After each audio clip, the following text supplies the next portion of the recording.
Myra Facebook chat की दीवानी थी। उसे रोज नए नए लोगों से जान पहचान करना और उनके बारे में जानना बहुत अच्छा लगता था।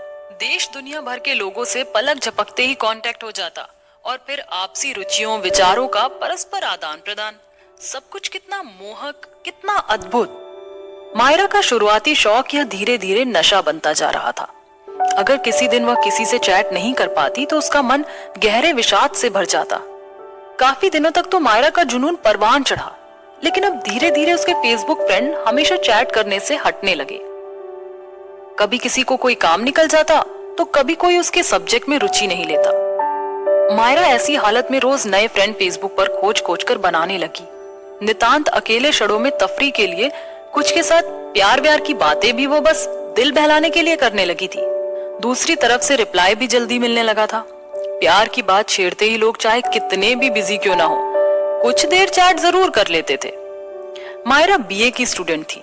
पापा की लाडली होने के कारण उसे कभी पैसों की कमी नहीं रही नेट पैक के लिए। पापा ने भी लाड दिखाते हुए बिटिया को लेटेस्ट मोबाइल दिलाया था। कॉलेज की पढ़ाई में मायरा का मन नहीं लगता था। घर पे भी कोई इस बात के लिए मायरा को कुछ नहीं कहता था।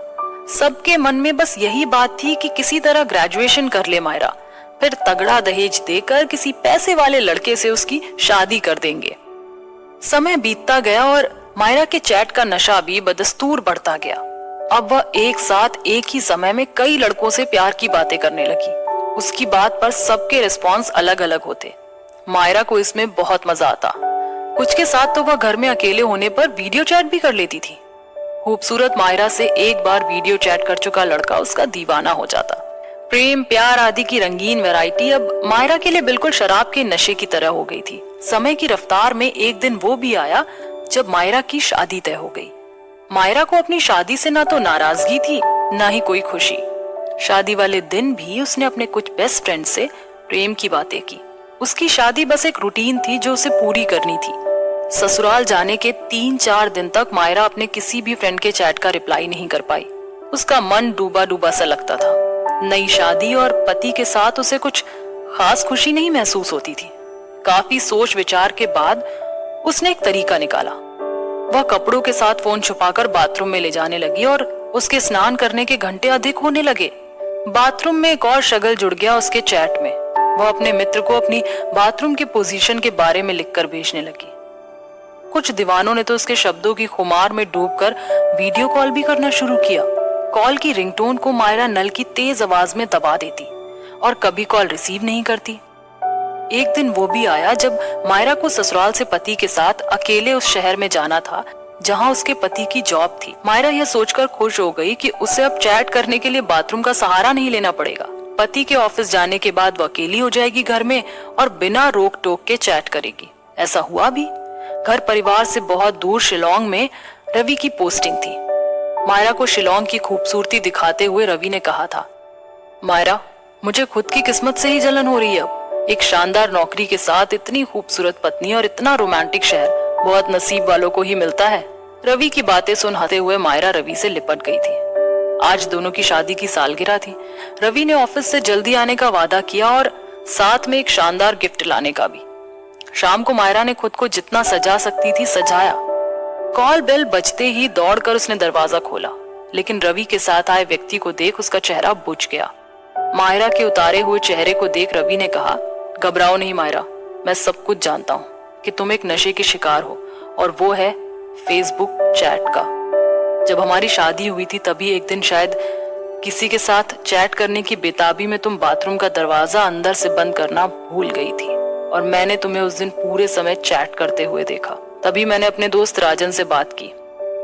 राजन एक साइकेट्रिस्ट है और उसने तुम्हारे इलाज के लिए, तुम्हारे नशे को समझने के लिए तुमसे फेसबुक पर मित्रता की थी। हाँ मायरा, पिछले दिनों मैंने रवि के कहने पर ही तुमसे इतना अधिक चैट किया था। घबराओ मत, तुम मानसिक रूप से बीमार हो गई हो, सामान्य नहीं हो।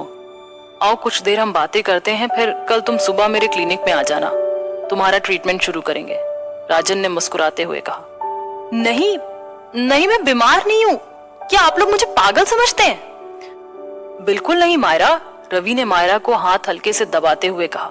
रवि के चेहरे पर शांत मुस्कुराहट से मायरा को अंदर से सुकून मिला और वो अगले दिन राजन के ट्रीटमेंट के लिए तैयार हो गई। राजन ने 15 दिनों के लिए मायरा को मेंटल रिलैक्स रहने के लिए टैबलेट्स दिए, जिससे मायरा को खूब नींद आती थी और वो लगभग सारा दिन सोती रहती थी। जितने समय वह जगती, राजन के निर्देश के मुताबिक रवि उसे कहीं ना कहीं बाहर घुमाने लेकर जाता था। इन 15 दिनों में मायरा का फेसबुक खोलना बहुत कम हो गया था। अब वह अपने आप को बाहर की दुनिया और सच्चाई से जोड़ने लगी थी। 15 दिनों के बाद राजन के कहने पर रवि ने पूरे देश के भ्रमण का प्लान बनाया और प्रोग्राम कुछ ऐसा कि मायरा रोज घूमते घूमते इतनी थक जाए कि उसे फेसबुक या मैसेंजर खोलने का मन ही ना हो। 1 महीने के बाद जब रवि और मायरा घूमकर वापस आए, मायरा ने अपने आप पर काफी काबू पा लिया था, लेकिन राजन ने अपनी दवा अभी पूरी बंद नहीं की और मायरा को कोई और हॉबी अपनाने को कहा। रवि और राजन की मदद से मायरा ने अपनी पढ़ाई आगे पूरी की। आज मायरा 2 बच्चों की माँ है और शहर के एक प्रतिष्ठित स्कूल में टीचर भी। कहानी का एक अंत रवि और मायरा के तनावपूर्ण झगड़े के बाद उनके तलाक से भी हो सकता था, लेकिन मायरा की परिस्थिति में रवि जैसा सुलझा और आधुनिक विचार का युवक ही समाज को एक नई दिशा देने में सक्षम हो सकता है।